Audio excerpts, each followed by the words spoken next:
Hi, it's Love Unscripted with the Tanners. My name is Tolu. You are? I'm Tomisi. Yeah. Yes. Yes. Lottie and Lady T. And welcome to another episode of Love Unscripted. So what's happening today? Who sent us a love letter? Today's one. The question is about cheating. Ah. Are you loving? Well. So I'll read. 2 years ago, my husband cheated. It was a one-time thing, or so he says. So he says. I was devastated. Devastated? He apologized, cried, begged. I stayed. Okay. Mostly for our daughter, who was 3 at the time. To his credit, he has done everything he can to make things right. Therapy, transparency, no secrets. He's trying. But me, I'm numb. I sleep beside him, but feel like I'm in a room alone. I let him touch me, but I don't feel anything. I don't hate him. I just don't feel love anymore. I wonder if I'm broken or if it's just what happens when trust dies. Is it fair to keep living like this just to maintain a family? Or is it more harmful in the long run? Sometimes, we can get sedated by the fact that you hear it a lot of times. But it doesn't make it any easier to hear that another man has cheated on another woman, or another man has cheated on his wife. The experience is, as she's described it, devastating, painful. And, I always say to men, if you want to understand how it feels, all you need to do is switch the shoe on you. Imagine you found out that your wife cheated on you. Everything that you feel now raised to the power 5 or 10 because the woman is the more emotive person. I think, like she also mentioned, one of the most important thing that is lost is trust. And that can be difficult to get back. Yes, there's sex and all the things that you can do together, but building trust again can be extremely difficult. Now, if I would speak about the realities, right? The realities of these things are that it will happen with quite a number of people. We wish that, people will not, end up doing this. So I think part of what we must do is build a system for how to, take care of it. Now, what do I mean by how to take care of it?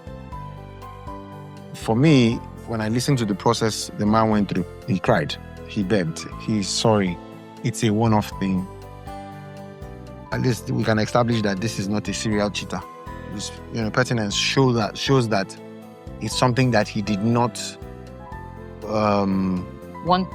I'm always careful with the want to, because when it comes to men are processing their world in a different way from the way women see it. Okay. But the fact that he realized that what he did is wrong, because I've talked to men who they can't explain. The very best, some of the best struggle to even see why they should keep themselves. And this is not to make any excuses for any man. I don't cheat, so there's no explanation for it. However, it's the reality that we deal with, in that a lot of men are in that place where they really struggle to stay faithful to their wives. But this scenario, I think what we need to really focus on is how do we get to a place of forgiveness and restoration. We don't want it to happen. It happens, but how do we help the party? Because again, people may think that it's easier to forgive because it's the woman. No, but if you flip it on the shoe too, how would it be if a man had to forgive his wife for sleeping around? And if we look at it from that perspective, then we see how difficult it is to walk the road of forgiveness. Now, again, as I would say, these things, I remember when we initially got married, I used to say to you, if you cheat on her, just know, love has traveled and it's not coming back, right? But then I got to a point in time in my life where I realized, if you didn't cheat on me, I would have to find a way. I don't think it's easy, right? I don't think it's easy. I would have to find a way to forgive you because my happiness is tied to it. For me to be happy in my marriage. And the truth is, I don't think I'll forget it. I would always remember. The devil would always flash it in my mind. But I would hope that I get to a place where I can let it go. Because that's the only way I'm going to stay in that marriage and enjoy it. Now, with marriage, it's like a bed. If you decide to put nails on the bed, you sleep on it. If you decide to pack thorns on the bed, you will sleep on it. If you decide to put roses on it, you will sleep on roses. If you want a water bed, same also. So the real issue is, do you want to move on from it? And that's a choice you have to make. Like, am I really willing to stay with this person and forgive this person and go back to enjoying my life? Now, that process of doing it is extremely difficult. However, it's the only way, right? And so my wife used to say, she's right here, I'm sure she would have recommended it too, that to forgive, you'll get on your knees, you will start to pray for the person, you will start to pray for yourself. It sounds like a weird thing to do, and this is not probably what you would recommend to the most, social person, but I would say it's still the only way, because forgiveness is not easy. It's really a divine action. Saying that I will be able to forgive when somebody hurts me is not it's not something that's in your ability, it's something you desire also. And then you pray to God to ask for the grace to, because you need it as much as that person does. The person too is going through a process. I'd imagine if he's a good man, he's hating himself for doing it. He's hating how he made you feel. He's hating the trust that he has lost. He's doing everything he can to win that trust back. And the only thing you can do is to help that process, through prayer and through retributive action and, supportive action as to whatever it is you see that he's, effort that he's making. But I think it's always a disaster when somebody cheats on the other person. That's why I'm in a sober mood. So, yeah, it can be, it always is painful, but like you said, like the question says, is it fair to keep living like this, or is it more harmful in the long run? I think to keep living, like, just to maintain the family, I think there's a third option. It's not, is it fair? Is it harmful in the long run? Is how do I get to the place where I don't feel like this anymore? That's what he was trying to speak about. I'll go pretty scriptural on this. Then I'll also go a bit practical. The Bible says that forgive. Scriptural is also practical. Well, yes. The Bible says, forgive that you might be forgiven. We tend to hold on to hurts or how we feel about something. And when I think a part of it, I smiled when I said, I don't hate him. I just don't feel love anymore. And those feelings are really what traps us a lot of times. We allow our feelings to rule us instead of us overruling those feelings by the choices that we make. I can tell you that almost every time you feel like just sleeping or just watching TV or just, lying down and doing nothing. But you know that if you don't walk, you will not eat. So you will have to put the feeling aside of flexing aside or of lazing around aside to get stuff done. Let's even not take it too far. You have to eat. So even if you don't feel like cooking, you have to cook to eat or buy food. You have to take action to get the results that you need, whether you feel like it or not. So when it comes to our relationship with our spouses, for you to make the right choices, let me also say, let me give an example and flip it. If you, the lady, had an indiscretion in the office with your boss and your husband found out, I will never do that. And you have begged him and you have apologized, how will you feel if the reaction is your reaction? Let me use a different example. It's a sensitive topic, pardon me. The lady, based on some negligence, I won't use the word negligence, some things on her part, maybe they are pregnant, they're looking forward to having a baby, and they lose the baby because of something that the lady did. Now, the husband is upset about it. I warned you. I told you this thing you are doing is going to be harmful to the pregnancy, blah, blah, blah. Dang. And they still lose the baby.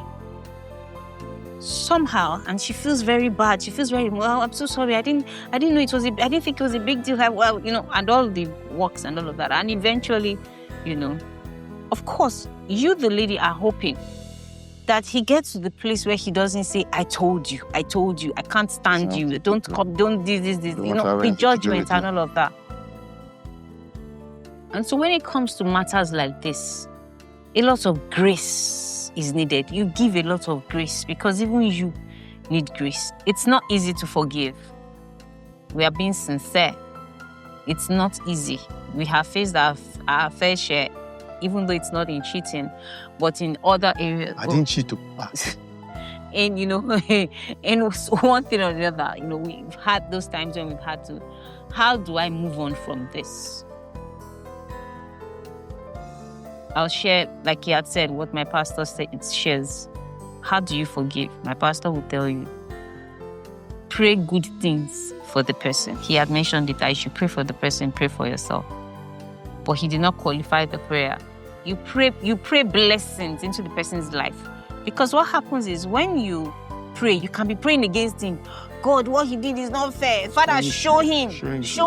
Let him feel the pain.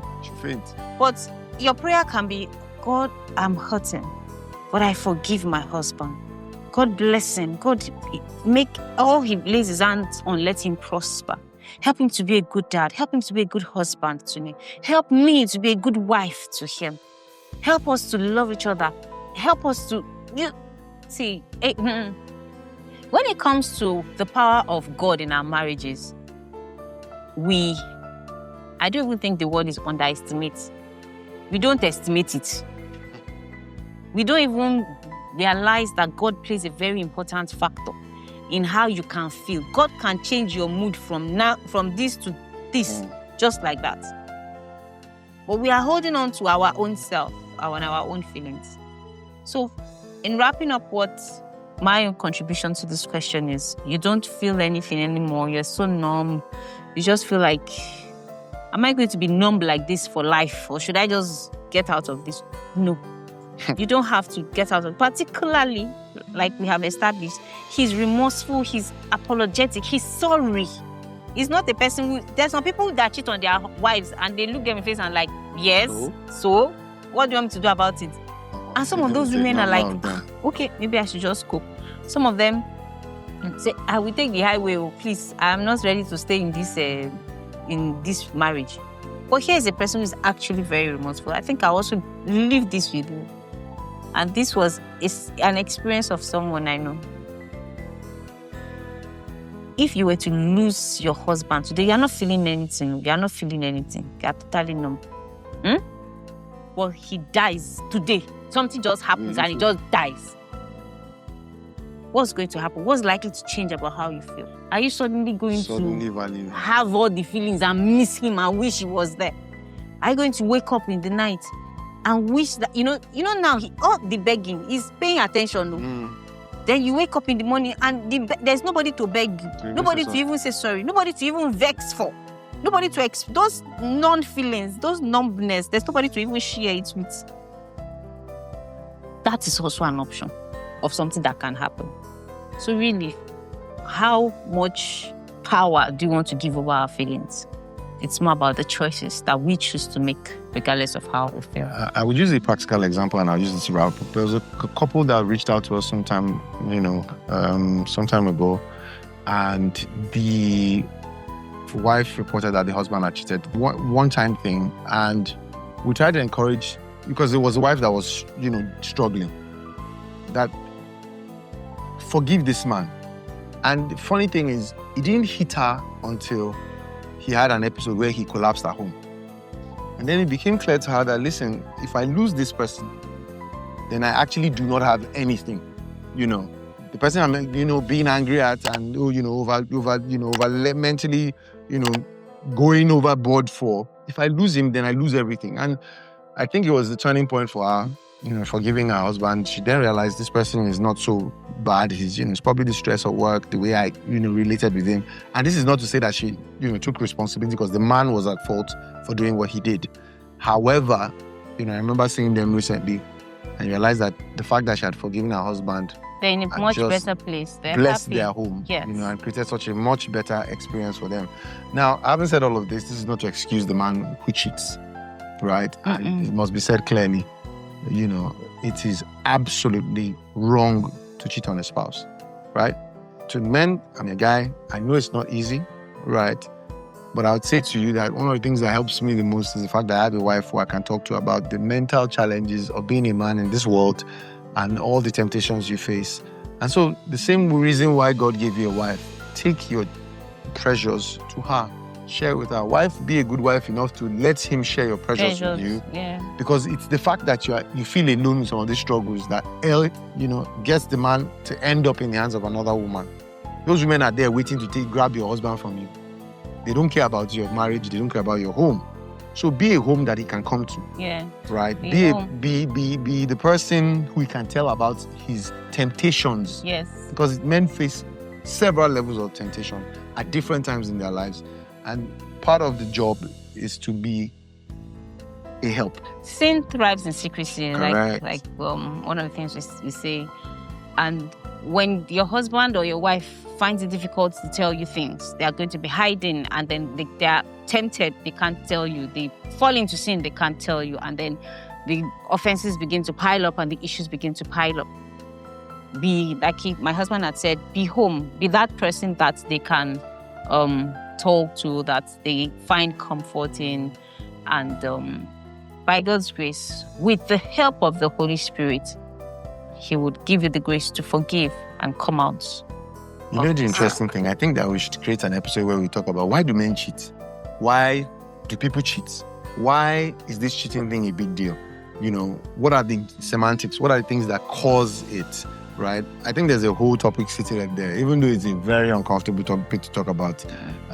Because if you're not careful, you may slide into misogyny, and with all the other orgies that they have added to, the kikis, and all sorts of things that that hide in the conversation. But if you want to talk about it unscripted, there are a lot of things to unbundle. Okay. But this was the episode where we talked about cheating. We hope to find another few ones to expand on it. But it was a good time with us here, and we hope that you will see us next time on the next episode of Love Unscripted with the Tanners. Please like, share, and comment. Thank you. Peace out.